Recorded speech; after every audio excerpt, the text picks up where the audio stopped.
Now that you've experimented with playing these chunks, these phrase chains that are fairly symmetrical, experiment a little bit going outside of that. If you play a nice note combination, don't be afraid to stop that original thought process and just continue on. It's almost like you're having a conversation and this idea pops in your mind and you go over here. And then it reminds you of this and you kind of go over here. So it doesn't necessarily have to have a theme or a sequence. It could be varying both in its time and how much space you give that phrasing. So instead of being 4 measures, 4 measures, 4 measures, it could be 4 measures, 2.5 leads to this. Don't feel necessarily that you have to have structure. So let's experiment with that. So let me play an idea. I'm just going to let it kind of roll, and then if it pulls me out, it pulls me out. I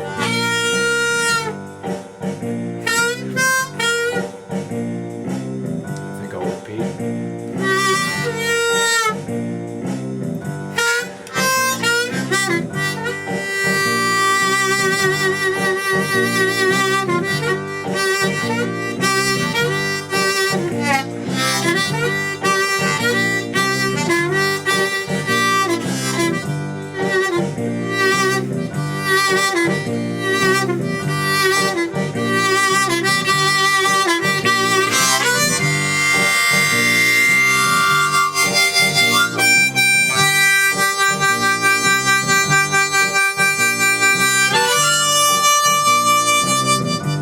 Now, that previous lick, I could have easily repeated it to create more of a phrasing model.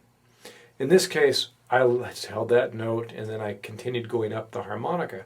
So I'm very much in this through composing idea of just allowing it to have me float around the different colors and textures on the harmonica. And there's something very emotional to that. I feel it's important to have a mixture of both repetitive ideas that are more symmetrical and then some sections of your soul that are kind of moving around and just exploring the different sounds, textures, and rhythms that you can play on the harmonica. So let me give you an example of a solo of me doing exactly that.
Getting into it, ran out of time there. So that was really a flow of, what was it a flow of? It was my improvising brain. It was me just being in the flow state of just playing whatever kind of felt right and sounded right. At the end there you heard actually just a blues scale. I played a blues scale down. I was just kind of trying to create this descending type of movement. Sometimes I was experimenting with my hand movement. I was purposely trying to blur the lines between symmetrical phrases and sometimes going back to that symmetrical phrase, because remember, too much difference is sameness. That gets old.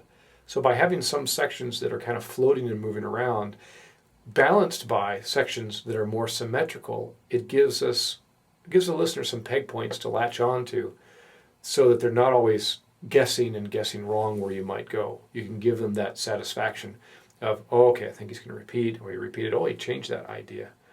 So that's kind of the ideas, allowing a combination of your thematic ideas of here's a lick, I can repeat it, maybe I can repeat it with some variation and even more variation, then go to a new idea, and sometimes you're working